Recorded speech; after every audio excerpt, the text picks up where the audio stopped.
ninguém sabe.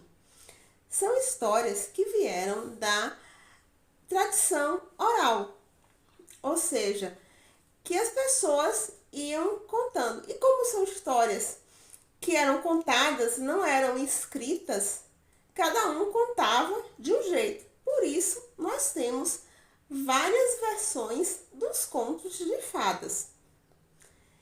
E, ao contrário do que muita gente pensa, inclusive eu pensava isso, porque na minha infância não tinha na escola, né?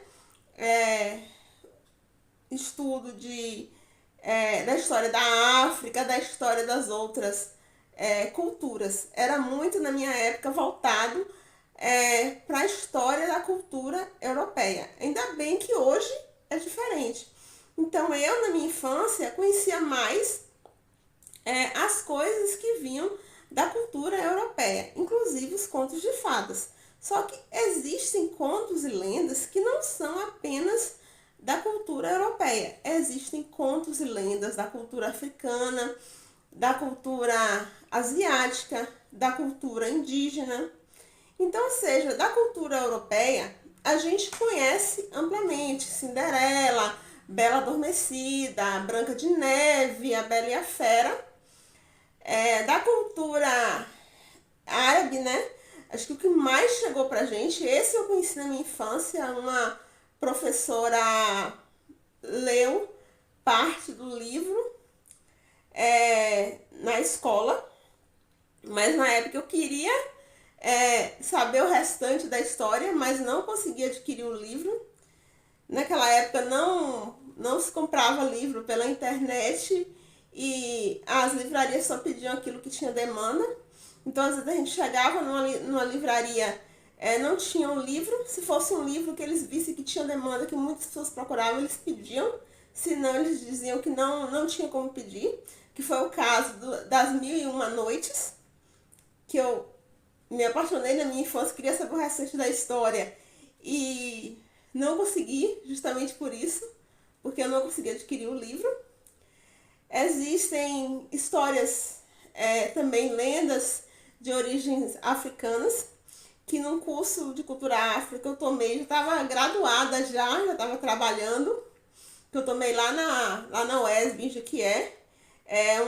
Um dos professores passou um filme baseado em lendas africanas, chamado Kirikou e a Feiticeira. É um filme muito legal, recomendo que vocês assistam. Existem contos indígenas, lendas indígenas, que eu recomendo para vocês, que embora eu imagino que sejam baseados em histórias, lendas indígenas, dos indígenas brasileiros. Cristino Wapichana, que ele escreveu Vento Gente, Fogo Gente e Chuva Gente. São livros publicados pelo Leiturinha, são histórias muito interessantes, histórias com personagens indígenas, e existem Daniel Munduruku, são autores indígenas que escrevem, né, literatura com personagens indígenas, que eu acho que são baseados, né, nas lendas indígenas. Mas, de qualquer forma, mesmo que não sejam baseados em lendas indígenas, eles contam pra gente um pouco da cultura indígena, né? E a função dos contos de fadas, né, é entreter, né, passar uma lição de moral e passar um pouco da cultura de uma determinada época, né? Geralmente, os contos de fadas, se você for parar para analisar até como os personagens se vestem, como a sociedade é retratada, eles geralmente se passam na época medieval, né? Então, os contos de fadas europeus, a Bela e a Fera, a Branca de Neve, Cinderela, a Bela Adormecida, geralmente se passam na época medieval, e eles inicialmente não foram escritos para crianças, eram escritos para adultos. Com o decorrer do tempo é que eles foram adaptados para crianças. Alguns são histórias até originalmente meio sombrias e tem temas que não são adequados para crianças, como é o caso da Bela Adormecida, né? Mas ao longo do tempo eles foram, né, sendo adaptados para crianças e foram também escritos, se eu não me engano, a partir do século XVIII.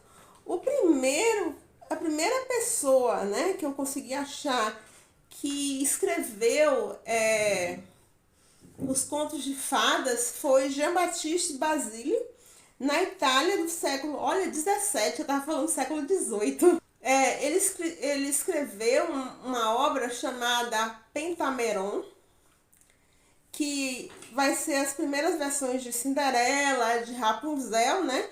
Esse livro só foi publicado depois que ele morreu pela irmã dele, né? Depois dele nós temos Charles Perrault, que já é mais conhecido, pelo menos por mim ele era mais conhecido, né? Desde a infância eu já vi falar em Perrault.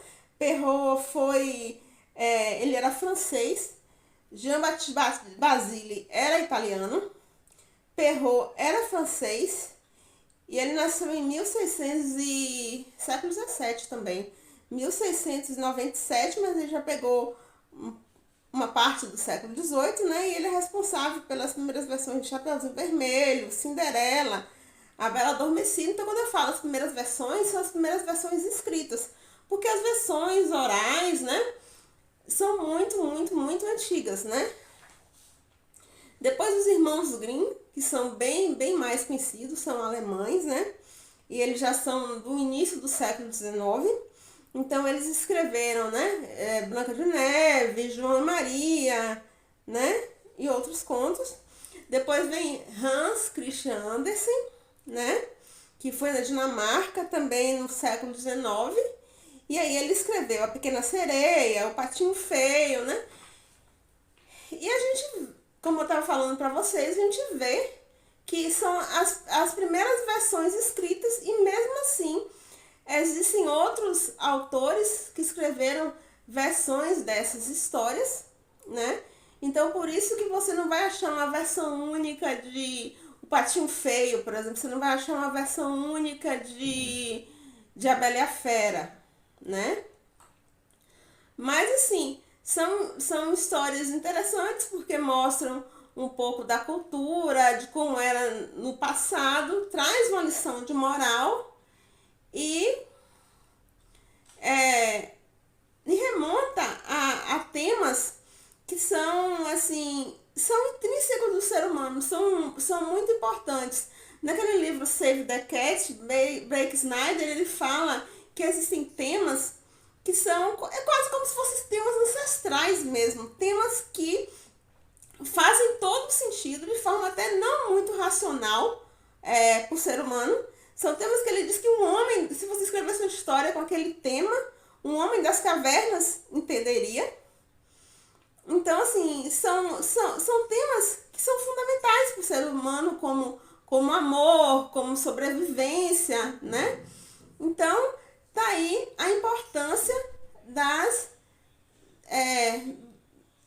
histórias, né? Dos contos de fadas, que hoje são mais voltados para a infância, mas a gente lê na infância, acaba gostando e acaba lendo também na idade adulta, nem que seja a versão adulta dos contos de fadas, que está na minha lista, mas eu não li de todos, né?